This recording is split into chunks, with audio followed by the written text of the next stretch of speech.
Hurricanes suck. Milton came through this area, damaged a whole lot of stuff, sent us out of our house for a whole week, and, we just wanted to do something about it. So, in Florida, it's common for people to make margaritas when a storm is coming. So we found some of these, and we'll get to what they are in a minute, but we're gonna make Milton's Margarita Mead, because we don't just do margaritas. Now, what these are. It's Bacardi Mixer's Margarita Mix. This is a frozen concentrate.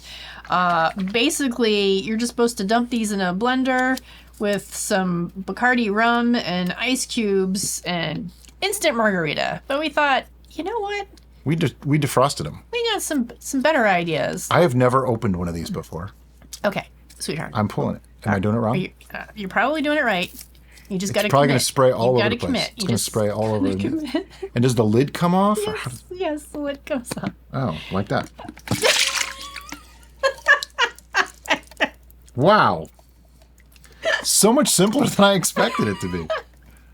All right.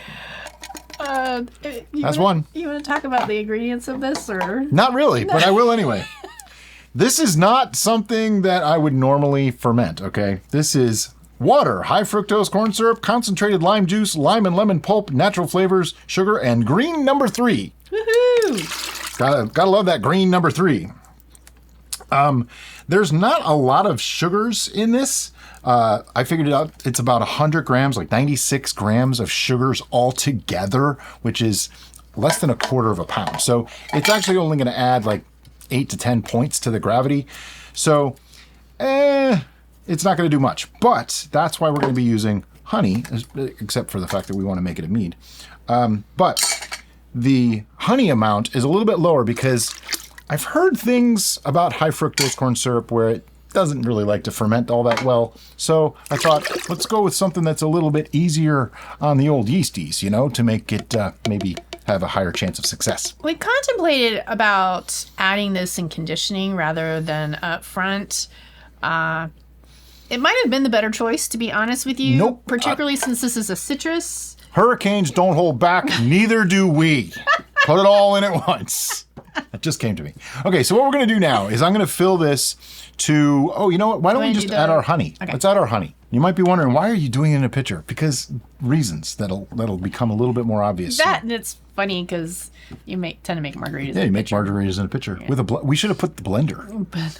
We're going to use 2 pounds, and this is just Kirkland wildflower honey. So nothing fancy. I think all the extra flavors that are in that margarita mix are probably going to overpower any honey that we would use. We did debate on making it a wine, but it just doesn't have the same, Milton's Margarita wine. Milton's Margarita Mead. That made more sense to me. It's funny because we saw this. We were actually looking for something else and saw this in the store, and I was like, we need to do something with that. It's just so crazy. I've never even had this stuff before, so. Okay, so there's still honey in here, but we don't need it because we actually got to our 2 pounds. So I'm just going to leave this to the side, and she'll put it in tea or something. I totally will. It's okay, but I couldn't throw it. Okay. So we don't need this anymore, right? Nope, we don't need that anymore. All right. The next step, though, is I want to make sure that we're making a gallon. Do we want to hydrate our yeast? This reminded me because we hydrated our yeast just a little while ago with a different brew. I'm not worried about it because we did hydrate this exact packet. That's true. We don't need to. And it worked now, just fine. That's your own preference, okay? We hydrated this. I always do it just as like proof of life to test. So we did hydrate from this exact packet just literally an hour ago, and it worked just fine. So I know it's good. If you're not sure, you might want to hydrate, and that just means to throw a little bit of water in a cup like that with the yeast, and it's okay. We are using Cote de Blanc yeast because it makes a really nice white wine, has about a 14% alcohol tolerance, so that's beyond what this should be. This will probably be, I don't know, like maybe 10 to 12, something like that. So we're all good, and it should be a good performing yeast for this exact brew. All right, so now we need to add our water, and since we're using our pitcher with the numbers right there on it, Brian can measure it as he's pouring the water in. Now, my suggestion would be to use as warm water as possible. Yep, I'm going to use hot water. Because we got cold stuff and we got honey. So I'm going to take filtered water, heat it up, and get it to about 100 degrees or just slightly above blood temperature, because room temperature varies, but if your blood temperature varies by more than a few degrees, go see a doctor. So I'm going to do that and fill this up to 1 gallon. Be right back.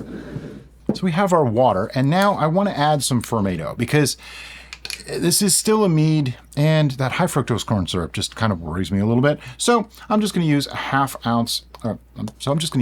teaspoon of Fermento. The package actually says a 1/4 teaspoon up front and a 1/4 teaspoon after a few days. I just always put it in at once. If you want to do it that way, feel free, no problem. I don't think there's going to be that much difference, especially in something like this. Do we want to put our yeast in now too? Let's mix it up. So to mix it up, I'm going to be using the spattle. It's a spoon, it's a paddle, it's both, and I probably just splashed you down. It went that way. It's a little wet. You missed me. Yeah. Because everything we used here, we did that already, didn't we? Did we? I have no idea. So the liquid that just came off of this is sanitizer fluid, and that's because we sanitize everything in the red bucket of sanitization. is literally just a 15-pound bucket just off to the side of the camera filled with star sand and water to the manufacturer's suggestions. Everything that we use has been sanitized in that bucket. By the way, the spattle, yes, I named it. I'm proud of that. He's very proud. If you look on Amazon, look up spattle, that's what you'll find. Now, the reason for blood temperature water rather than just regular, colder water, cooler water, is it helps it to mix a little bit easier, but you don't want it to be too warm. Like if you start going past that 100-degree Fahrenheit mark, I'll put the Celsius right here, then you could endanger the yeast, and you don't want to do that. Now, because we mixed it in with a cold liquid in the Margarita mix that was just basically defrosting, and honey, it's not going to be anywhere near that, so we don't really have to worry about it. I probably could have used hotter water if I wanted to, but it's almost not worth taking the risk. Now I just want to mix this up real good. At this point, getting air into it is a good idea. That's one disadvantage to doing it in a pitcher. I just thought of that, but I have to pour this into the fermenter still, so we do have another opportunity. Some of you probably see where this is going. No. Okay, that is mixed up pretty good. I would actually like to take a pH reading on this because there's a lot of lime juice and stuff in there. I'm a little afraid. Yeah. Now, the reason we take pH readings, we didn't for a long time, and we've started doing it, is because we've learned the hard way that pH can have a real strong negative effect on your brew if it's too low or too high. I have a feeling this one's going to be high. Oh. High, meaning high acidity. Oh. And that's like 2.5. Okay, so here's the thing. If we were to try to ferment this now, or even put the yeast in now, it could have harmed the yeast, and it probably won't ferment well. So what we want to do is buffer that. We want to raise that pH a bit, and to do that, we use potassium bicarbonate. Yep.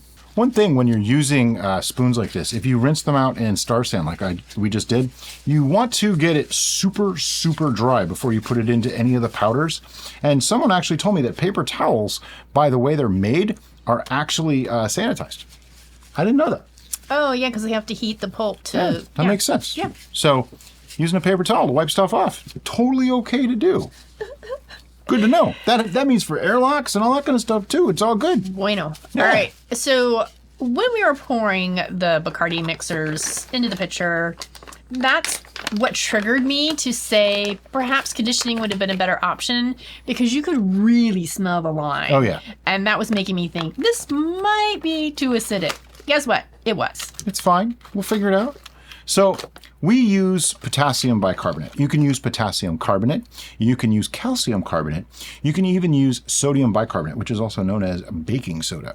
But if you use baking soda, don't use too much. Like for this, we're probably going to need a significant amount. So if you use too much, you'll actually taste the saltiness of it. For this, I would normally start with a half teaspoon and measure. I think I'm just going to go with a full teaspoon right off the bat because it's like 2 to 2.5. So yeah. I'm not worried. It's probably going to bubble up a bit. Yeah, it's going to bubble a bit. And it's another half. And there's our teaspoon. See all that foam? That is the reaction of the acid hitting the bicarbonate and just making it foam up. It's kind of like when you made the vinegar and baking soda lava from volcanoes in school. Everybody did that, right? I did not do that, but I am familiar with it. All right, so now that that's mixed up, more or less, yeah, that's pretty mixed. Take another pH reading. Let's do top to bottom swirling here. Okay. Getting fancy with my mixing. All right, it didn't change it all that much. Oh, jeez. It's getting closer to 3 now. Okay, the thing about pH is it's a logarithmic scale rather than a linear scale. So you need more to change a small amount at higher acid levels than you need as the acid levels go down. So the higher your pH, the less you need to make the same amount of change, if that makes any sense to anyone. I'm just going to do another half teaspoon. At a certain point, I'm just going to say it's good enough. You got that mixing? I'm working on it. Okay. All right. All right. All right. All right. Let me get in there. And I'm trying to, like, fill it a little bit and spit some out so that I'm kind of rinsing out the baster. Don't really need to sanitize it in between, but I want to make sure I get a good... Wow. Is it moving at all? Yeah, it is a little bit. It's up to 3 now. We need more. This is crazy. Never had to add this much before. So, you know, in hindsight, maybe she was right. You heard that, right? But where's the fun in that, though? You know, I like adding stuff all in the primary. So that's 2 full teaspoons now. Yeah. It's a lot. I don't think we've had to add that much before. I'm afraid to go super high with it, but, you know, I don't want to stall. I don't want it to be nasty. I want it to work. It still smells good. It smells delightful. It's still going to have all those flavors. I don't think it can be nasty. I think I could drink this pitcher and be fat just fine. Well, it is changed a bit. It's somewhere between 3 and 3.5. This is the point at which I go, do I want to add more? We normally would. If this was where we started, we would add more. All right, so let's do it. I'm going to add more. Well, just do a half this time. Well, you were doing half. I've been doing half. Yeah. Another half. Half. Anybody remember that from the Eddie Murphy skit? Can't. All right. That ought to do it. This was supposed to be a simple mead. Wait, I'm seeing clumps. Yep. Got to mix it. What do you see I'm doing here? I don't know. You said you saw clumps. Here, let me do it. Because if you don't mix it, you could get bad readings. Yeah. So we want to make sure that we actually are getting the readings from what we added to it rather than not, because that would be bad. All right. There we go. Now, when you're using pH strips, you do not want to dip them directly into the must because there's chemicals on here that you don't necessarily really want to ingest. I'm told it a certain way. But that's why I'm just kind of taking a little bit off to the side here and just a quick drop or two. Wow, that is still up there. But I don't know, between 3 and 3.5. You want to do one more half? Just Fine, one more half makes a full 3 teaspoons, also known as a tablespoon. I don't want to put any more in because I'm afraid we're going to start tasting it. This is still a salt, so right. I don't want to be assaulted. Salty margaritas. That's, you have a point. Okay. Maybe we'll call that a feature now. It's a feature. Instead of a deficiency. It's not an off flavor. That's intentional. Messy, too. Look at what it's doing to the baster. Well, that's the pulp. All the pulp. It's pulpy. You know what? I don't care anymore. I'm not putting any more in. Good enough. But yeah, that's probably, it's between 3.5 and 4.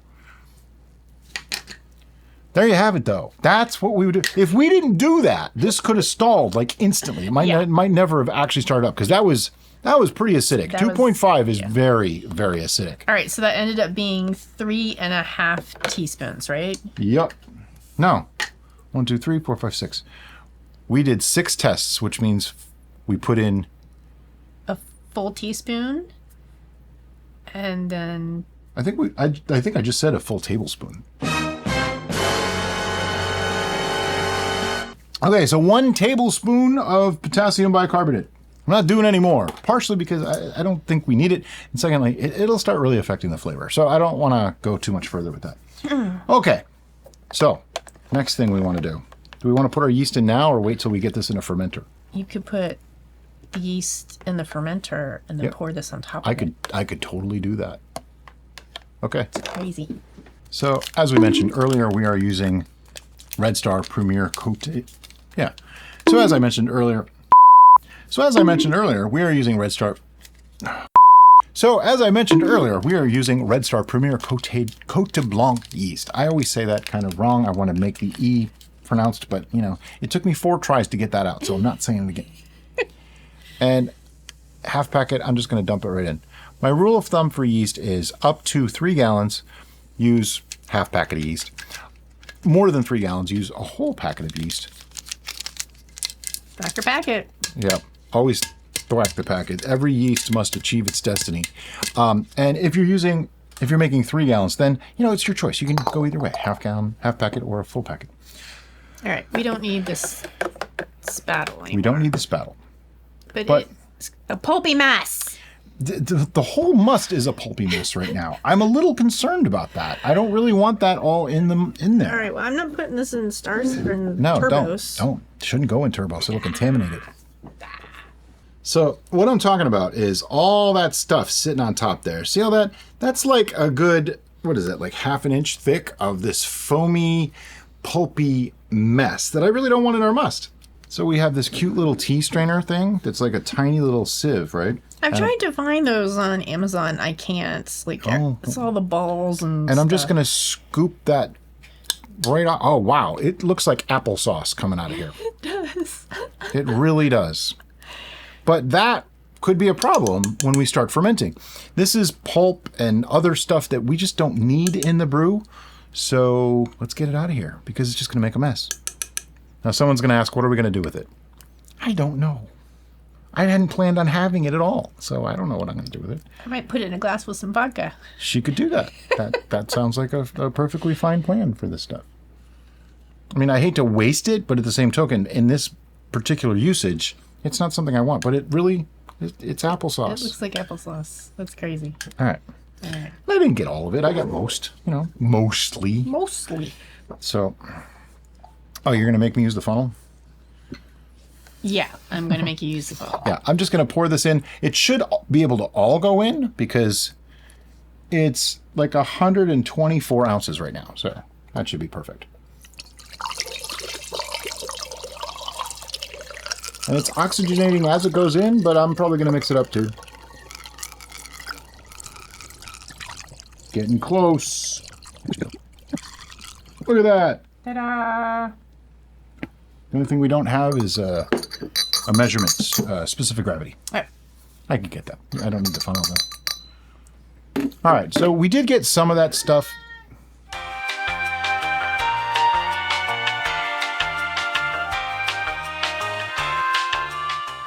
So we did get some of that pulpy stuff up in the top, and that's okay. We still have roughly a gallon here, so it's totally fine. It'll get racked off and all that kind of stuff.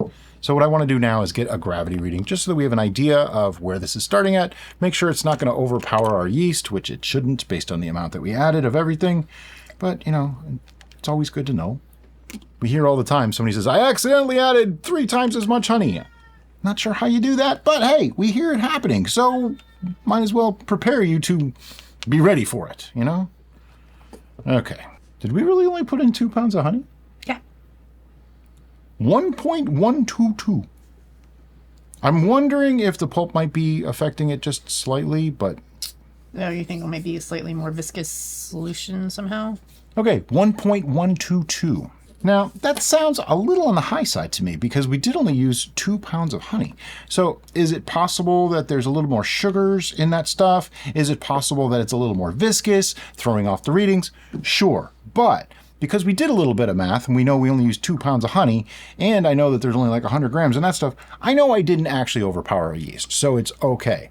For those of you that didn't understand that, yeast has an alcohol tolerance, and ours in this case is about 14%. Now, we all know yeast can't actually read, but they are bred to do that certain thing. So if you look at your hydrometer and you go to 14% on the potential, here, you know what? Let me show you.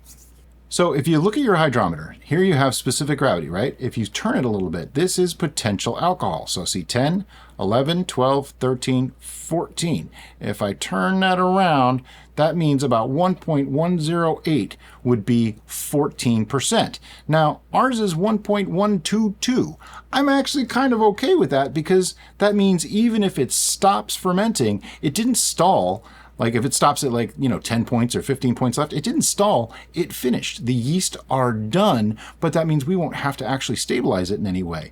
And it'll be a little bit sweet. And I'm thinking we're probably gonna end up sweetening this one anyway. So something that we've been dealing with for a long time is that some of our bungs are just a little bit large for the fermenters that we have. And now finding out that paper towels are actually sanitary, you know what?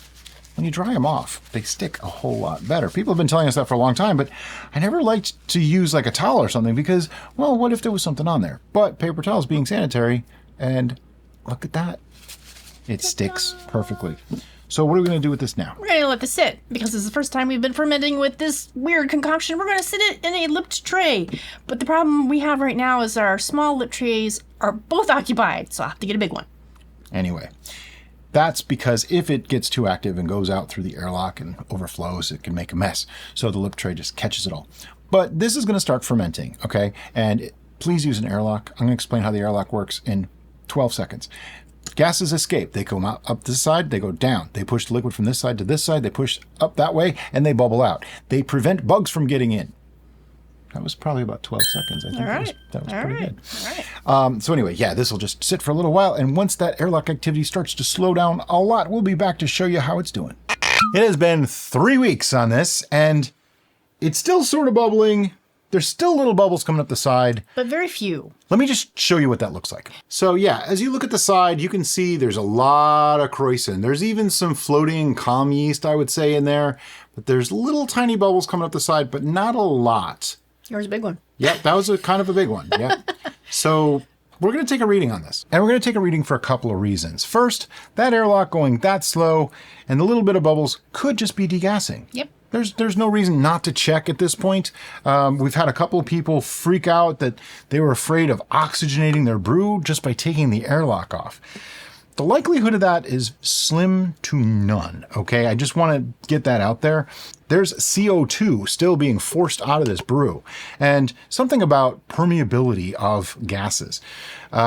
Brews like this that are producing CO2 are much less permeable to oxygen, okay? Water itself is less permeable to oxygen than it is to CO2. What that means is you're much less likely to get oxygen in there than have the CO2 stay in.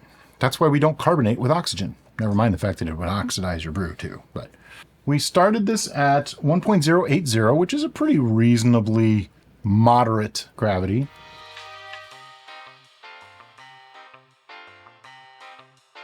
Stay away from the side. What, do you think you're playing Operation or something? If it is, it's failing. 1.002. I'm taking a note. Now, there's a couple ways to look at this. I would say that's not done yet. You could move forward at this point as long as you know you're going to pasteurize. We are going to pasteurize this, but you know what? I'm just going to let it go for another week and see what it does. I think those little bits of bubbles are actually still fermentation, so we're going to give it more time. Just further proof that sometimes meads do take a while. We've had a few that were no time at all, a couple weeks, and some now that are taking 2 and 3 and 4 weeks to finish, and that's okay. It's just the way it goes. Are you going to swirl it? I am going to swirl the heck out of this. That yeast cake is so nicely compacted. And it'll compact again. Here's why I do the swirl now. I am not actually shaking this. I am literally making it spiral, okay? First, I am getting some of the crap off the sides of the fermenter, which, if there's less gases coming out, could cause mold, okay? We never really talk about that, but it could if they're moist and whatever and there's not a lot of CO2 coming out. Second, I'm degassing it slightly, which can help the yeast just pump out those last few points. And third, I'm getting that nice clean yeast cake back up into suspension, which means some of those live yeast that might have fallen out for whatever reason can get back to work and get those last couple of points out. So we're kind of giving it like its last hurrah. Yeah, it's a little jumpstart kick. Yep. Get to work. And you don't have to go crazy with it. Just like that is good. And then you replace the airlock. Is it going to stay? Yay! It stayed, I think. Yep. And then put my note back on, put it back in the fermentation, and we'll see you in a week. It's been one more week. Time to take another check. And of course, it bubbles. But, we move things around when we're doing this, so it's entirely possible that's just degassing. Now, you've always said that bubbles and airlock just means something have happened and that the observation of the actual fermentation vessel is more important. And our observation of the actual fermentation vessel is we are not seeing any of those little tiny bubbles coming up the side that we always talk about. We're not seeing any active little bubble layer on the very surface. And we're also seeing clearing of the beverage. So those things are telling us more than likely this is possibly done. But you know what really tells you when you're done? When you get two readings that are the same. Doesn't matter if they're a week, 2 weeks, a month, 6 months. It does not. Well, 6 months might be a little long. But if they're still the same, then it's definitely it's done. still the same, yeah. But my point is it could take longer to ferment than ours or shorter than ours. But it is sitting at 1.002. So this finished at 1.002, which is a little unusual. But we're totally okay with that because our original tasting of this and the ingredients that we included in this, we're pretty sure we're going to have to back sweeten. Yeah, this is was very acidic, and it smells it. Actually doesn't smell bad, but it's not my kind of thing. So the first thing we need to do is to rack this into a pitcher and then take a taste. Exactly. So the first thing I want to do is take our sample and put it into our pitcher. The one with the raised letterings in both American and metric measurements. That's right. It's awesome. You can get yours in the description below. We have a link to it. Yes, we get a commission if you buy one, but it doesn't cost you anything extra.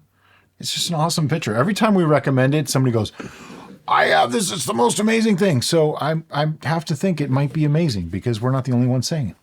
All right. So I'm going to lower our pitcher, which is our destination, to my lap. But why did I pour it in there rather than pour it right in here? Because if you poured it right in there, you're going to disrupt all the nice sediment least cake on the bottom, And make a ruining mess. our perfectly clear brew. Exactly. Well, it's not perfectly clear, but it would make it Mostly. more messy than it currently is, and we don't want that. No. So I'm going to use an auto siphon. I'm just going to put it about halfway down. It's about right here. And just like that, give it a few compresses. I don't know how to say that without somebody taking it the wrong way. And then, as it goes, I will tilt the vessel as I need to. You just have to be really careful with any movement because it's going to, if there's any wispies on the top of that layer, that lace cake. You're going to start sucking them up. Yeah, and we don't want to do that. No. Okay, so we racked it. Got about 112 ounces, which is pretty typical for a 1 gallon batch. There was some stuff in the bottom there. I try not to go too deep because it just gets nasty and cloudy. So anyway, now comes the alterations, flavoring, adjustments, whatever you want to do, whatever you want to call it.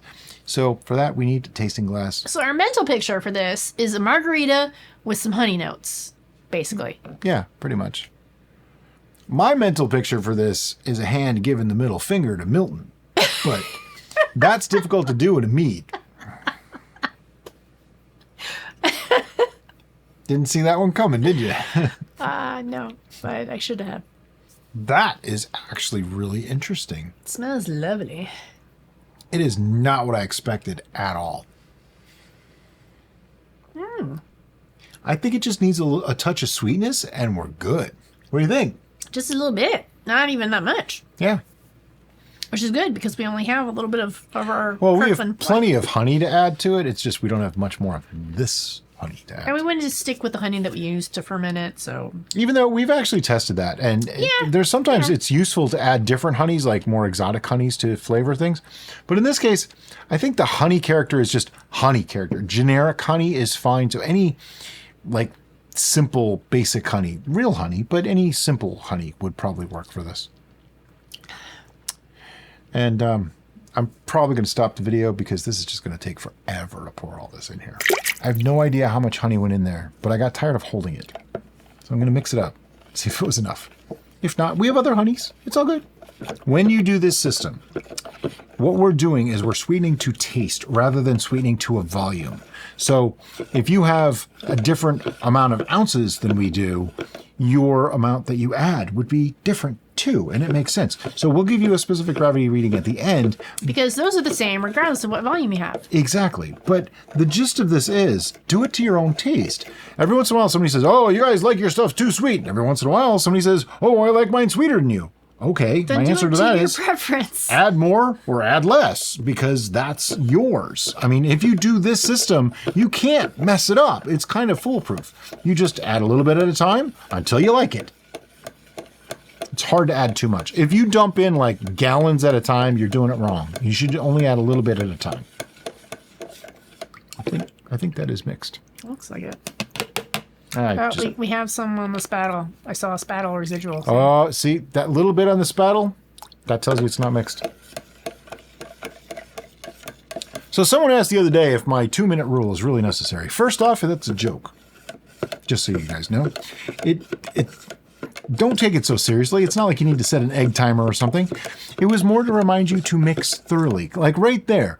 If we had taken that sample and added more, we might have oversweetened because it wasn't actually mixed. So the joke is, when you think you're done, go 2 more minutes. That's it. That's all it is. Sure. And part of that is take a moment, relax, chill out, have some mead, maybe. Yeah, maybe like a bottle or 2. Sure. And then look and see, did anything settle out from your stirring? Yeah. If it settled out, then you need to stir it some more. Yeah, that's all it really is. A lot of people take things very, very, very seriously with this. And you know what? If that's how you like to brew, I'm cool with that. It's all good. There are some things I take seriously. Safety, sanitation, things like that. I take those very seriously. But beyond that, it's very much open to interpretation. If you're happy with what you're doing and you're not hurting anybody and no mold is growing, you're doing fine. Now, if you take Brian's comment of if you think you're done stirring, stir 2 more minutes, seriously, no harm is going to come to your brew. Exactly. There's nothing wrong with it. Still smells like Milton's mead. Did it smell a little bit more honey-ish? Because honey can change the aroma. I don't really know. Does it taste more honey? I think, okay. First off, I'm going to say right now, I will not drink this mead, most likely. So I want to do this to your taste, because this is not my thing. We both know I'm really not into the very, like, citrusy, lemony. I am. You like it the way it is, or do you want more? I did a little dance, so I think we're good. You don't need any more sweetness on this? You're going to drink it just like it is? Yeah, because we're going to pasteurize it, and that's going to cut down some of the acidity, maybe a little bit. I never count on that. All right. If I wanted to back sweeten it more, it would be ever so slightly more. Now that you've set that over to the side and let it drip, it's got a little bit. I mean, maybe a mouthful of honey, but...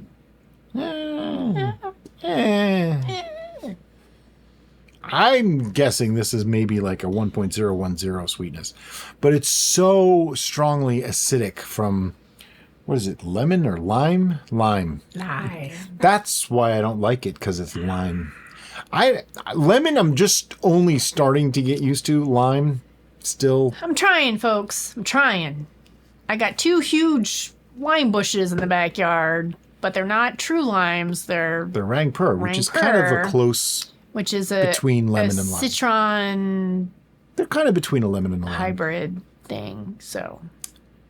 All right. I'm sorry. I'm a Pennsylvania boy. You know, where I grew up, limes? What's a lime?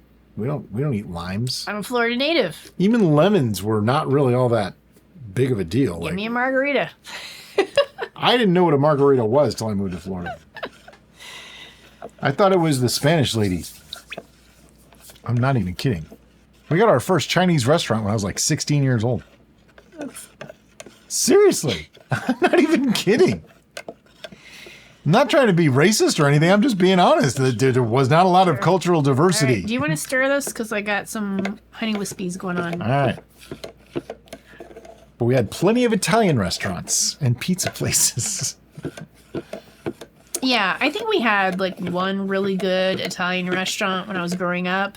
And I think they've closed. And it makes me really sad because I wanted... One? We had one per block. I wanted to take Brian there so he could tell me if it was actually good or not. Because it felt like it was good. But I'm from Florida, so what do I know? I'm from Dunmore, Pennsylvania, where I think they were in Guinness Book for the most pizza places and bars per capita. Wasn't it pizza places, bars, and churches? Yeah, pizza places, bars, and churches per capita. That's diversity. But pizza places also double as Italian restaurants there. So, I mean, seriously, you can't walk down any street of the main, well, all two main streets of the town without hitting an Italian restaurant every other block. Though I went to a couple and we had takeout from a couple when we visited, and it was all good food. So yep, that's what I grew up on. That's what I'm used to. All right, it's like one mouthful more honey. But it might be the perfect mouthful. Do you want me to just go in there? Are you not even worried about it? Not even going to taste it. See, he's not even going to worry about it. I don't like it. It's not my thing.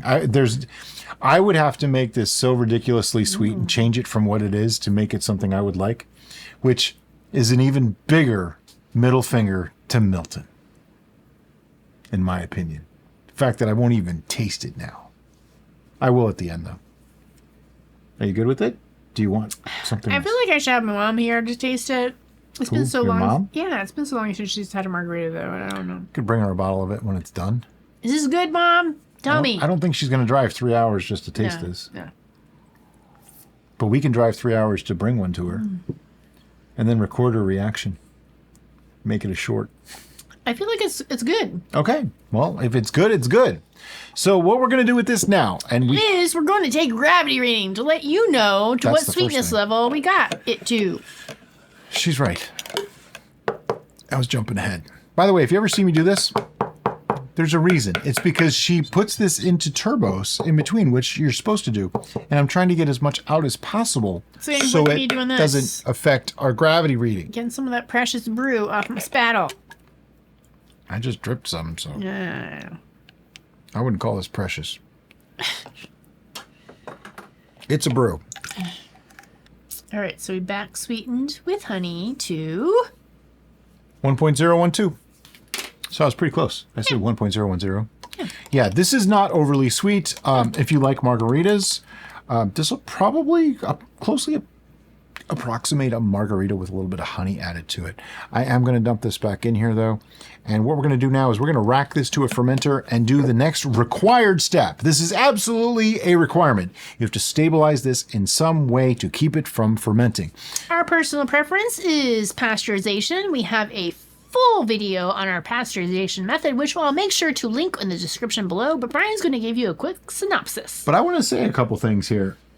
First, let me calculate how much alcohol we made. So everything's an approximate with this one because I believe our first reading that I got 1.122, I think that was from viscosity, just the pure thickness of all the pulp and everything.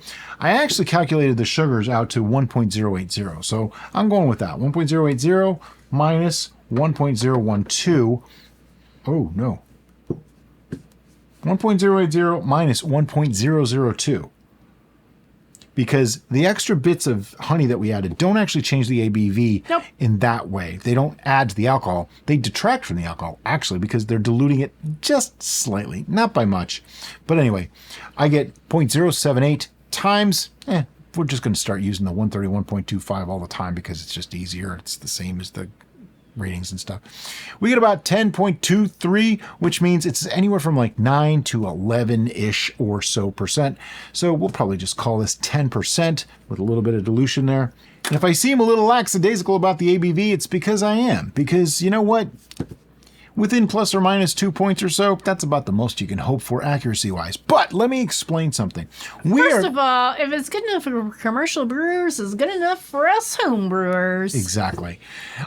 So as far as stabilization, which just means to stop fermentation, we're going to pasteurize this. But If you wanted to, you could fortify this with some tequila and bring it up to, say, 14 or so percent. I don't know how much you'd have to add. You'd have to do the calculation. We have Pinky? Yeah. Is that one? We have a video to tell you how to do all that, but that would make this even more margarita-like, and it might be a nice way to go. Or there's chemicals that you can use to stabilize as well. We have never used those, so I can't actually instruct you in their proper usage. So follow their manufacturer's recommendations. Right, but we're going to pasteurize, which means we're going to put this in a fermenter. We're going to put this into a big, like, pasta pot with our immersion circulator. Some people call it a sous vide. Sous vide is actually the method of cooking, but it's an immersion circulator. We're going to bring that up to 140 degrees internal temperature.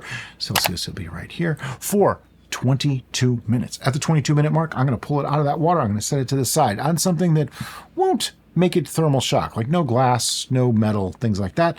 Let it come back to room temperature, and we'll be back in a couple of days to give you a tasting. It's been one day. We pasteurized it yesterday. Some stuff fell out. It cleared a little bit. We're going to taste it. Give it a score. Judge it, as it were. I'm not taking any readings today. There's just no need. It's actually not a bad color. It's almost cider-like. Yeah. Now, you might be thinking we called it Milton's Margarita Mead to honor the hurricane. No, it's basically a big FU to the hurricane. It really is. So it is a little bit cloudy, but it's not chunky cloudy. It's just got a little haze. But as I've said multiple times, in this particular hue, the haze does not offend me at all. Actually, I find it attractive. Do you want to try putting some light through that? Oh, want to do the white card? Do the white paper test. White paper. You see that? See? Yeah, it's nice. It's got a little haze. Yeah. But as we found out with some experimentation recently, that I wouldn't want to add bentonite or sparkleoid to this because it'll make it taste less. Although in my case, I might appreciate that. I already know this is not going to be my thing. On the aroma, it's certainly margarita essence forward, meaning I'm getting the lime. No coconut, though. No coconut. No. Definitely margarita. I mean, Yeah. it smells like a margarita with like with a touch of honey in there. Yeah. It's not horrible so far. All right. Here we go.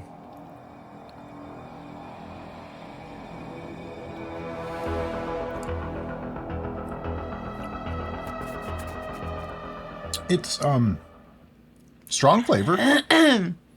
So I'm getting honey Yeah. quickly followed by the lime. And then the lime kind of takes over. And the very end, I'm getting almost a sugary sweetness rather than a honey sweetness, which I find really interesting. And I don't know if it's just my mind playing tricks on me, saying, oh, this is a margarita, you should have sugary sweetness at the end. I don't know. There's the goosebumps. If you do not like lime or lemon type drinks, then you're Sour. probably not going to enjoy this. But if you do, like me, I think you'd probably enjoy it a lot.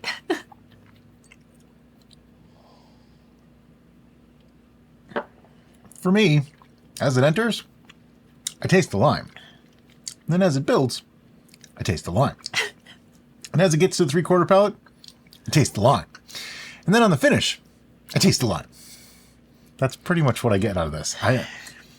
It's overpowering the honey to me. Like, I get a touch of honey. I'm exaggerating, of course. I get a little bit of honey. There's just a touch of sweetness there. But to me, I think it is what it was meant to be. Yes. But it's not really my choice of flavors, which is funny because it was my idea to make this too. It was. But I kind of knew you would like it, so, you know. The only thing I would detract from this is now that we've pasteurized it, I feel like some of the honey notes have It's mellowed a little too much. mellowed a little too much. I would like maybe just a touch more of That could actually predominance come of back honey. in time, though, too. yeah. So. Yeah, because right now, as Brian's saying, the lime is kind of pushing it's being a bully. It's pushing its way forward. Where if it would just calm down just a skosh and let the honey play too, I think this would be a little bit better, particularly since we intended to make a mead. The honey is there, though. It is there. It's definitely there. It is definitely there. And I think it's just the margarita mix has so much acidity and sourness right now Yep. that as they mellow, I think the honey will come back Yep. through. We did use 2 pounds of honey in this, plus extra honey for another 10 points. So that's like another third pound. So there's like 2.25 to 2.3 pounds of honey in this. That's, you know, quite a bit.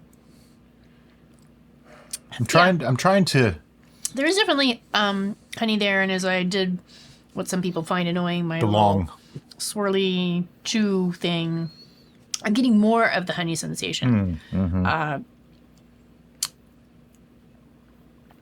Yeah. Okay. I think I got a lot more honey that time. Okay. When you let it sit for a while. Yeah. It's there. I mean, there's no question in my mind that this comes across as a mead. Okay. Good. Yeah. I don't have an issue with that at all. My biggest issue is the lime. It's not my thing. I'm not even saying it's too lime. I'm not even saying it's too much. I'm just saying I don't like it.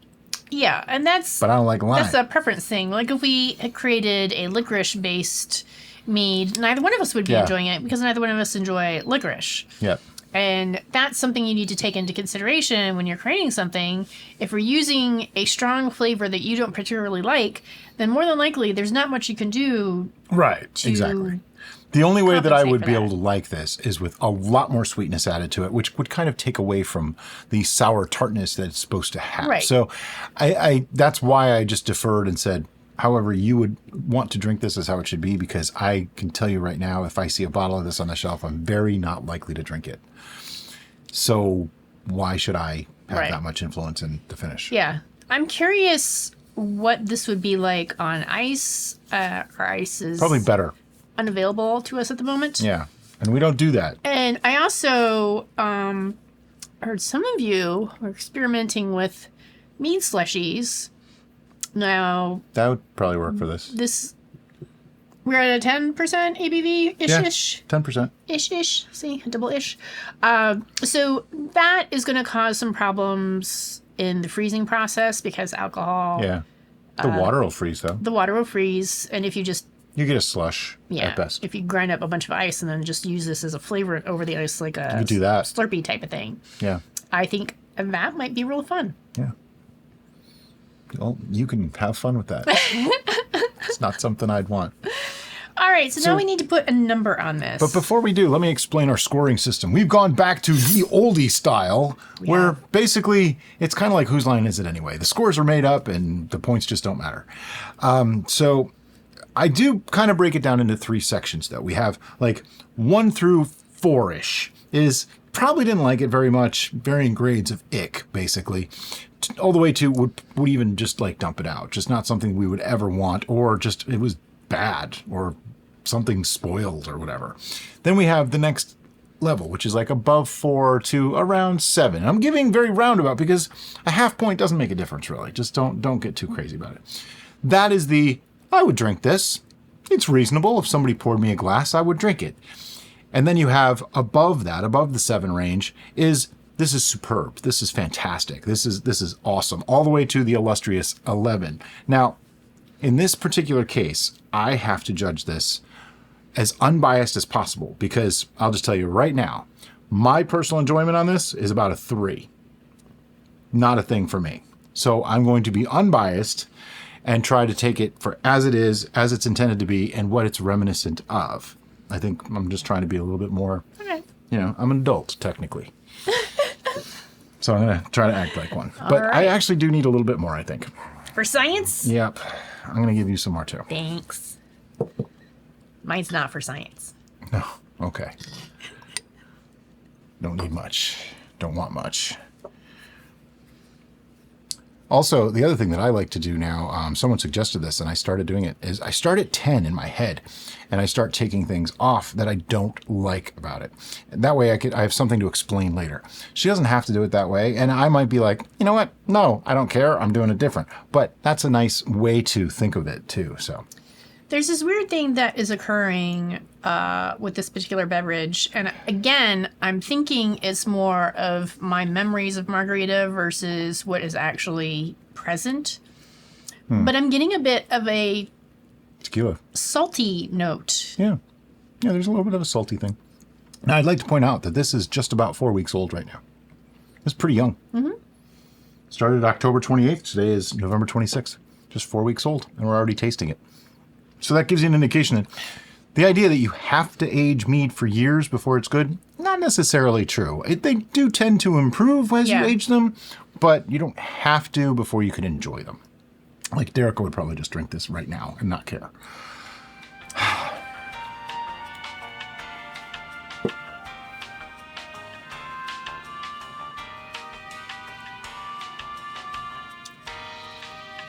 All right, I have a number. Are we doing half numbers? Yeah, we can do half points. Okay. 1 through 10 with half points. Okay. With the 11 being like the most amazing thing ever. You ready? I'm ready. 1, 2, 3, 6. 7.5. I came up quite a bit because I thought, okay, would I drink this if it was handed to me? Yeah, I think I would. I wouldn't really love it, but I could drink it. I could tolerate it for a drink or two. I don't think I'd want much more than that. I'm enjoying it. I just feel like there is definitely some room for improvement, and I'm hopeful that aging it will probably take care of a lot of what I am winning from this that I'm not getting. Well, I'd also have to say, I'd be really disappointed if the Milton Mead was an 11. It's not supposed to be. Like That's true. It's meant to be true. Suck it to them. It's not meant to be a compliment. Yay! Yeah, we don't want to. I didn't want a 3, but an 11 probably wasn't really what I was aiming for. Things that I dinged it for. First, it's a little bit cloudy. I don't really consider that a huge thing, but it does keep it from being a 10 or an 11 in my book. Okay. But it was already below that because the lime flavor to me just really drops it down a lot. It's very acidic, very harsh on the lime itself. So to me, I was already at like an 8.5 to an 8 before I even thought about what it looked like. There's an aftertaste there that isn't really my favorite, and I'm attributing that to a tequila-like substitute that they put into the mix somehow. There's something there that just... I know it's supposed to be there in a margarita, not my thing, so I took a little bit off for that too. It's got a little lemon pledge. Yeah. I'm taking off points for things that it's supposed to taste like, just so you guys understand. It's supposed to taste that way, but I'm taking the points off because I don't like those things. Because, like I said, the scores are made up and the points don't matter. So to me, that's where I got down to like 6.5 or 6. I was 6. Yeah. You were 6. I was 7.5. Yeah, I mean, I could have gone 6.5, but I didn't really see the point. I thought 6 was right smack in the middle of, it's okay. It's not great. It's not horrible. It's okay. Yours is actually on the, this is very good side, the low end of the this is very good side. Initially, I was going to give it an 8, and then I remembered I gave something else an 8 recently, and I can't remember what that was, and I felt like this was slightly below that. Oh, okay. Which I know makes no sense in probably your mind, but in my mind... totally made sense. Now, I would say, as you said earlier, if you like margaritas, if you like lime, if you like sour, punchy, acidic things, if you like may love this. Walks in the rain. Yeah. You like pina coladas. If you like those, you may actually really, really like this. I think this actually came out better than I thought it might. Right. Particularly since we just used frozen margarita mix. Now, one thing that I would have done, like I said, is I would have sweetened it a bit more for me. That might actually tone down some of the acidity and the sourness of it. But totally your call. We always say, sweeten it to your own taste. We give our final readings on it, but really do it to your own taste. Do you have anything else to add? I think this one in particular is exhibiting how... perhaps when you're doing the final taste adjustments, if you have the time, the ability, the patience to adjust it and then let it sit for a little bit if you can. Now, ideally, you don't do all the adjustments in one day. Well, you have to. You have to if you're going to pasteurize because you don't want it to ferment. Yep. Yeah, that's a problem, isn't it? Yeah. Because palate-wise, it would be nice if you could let it sit for a little bit and then come back to it to go, I just acclimated to that flavor, but it still needs a little more sweetness. And I think perhaps that's what occurred here, is that I acclimated. Yes. And I really needed it to just push a little bit. So what you're saying is when you have a drink of this, you need to have a large glass. Yes. That way you acclimate by the time you finish it. That works. Anyway, as always, guys, thank you so much for watching, and have a great day. Bye-bye.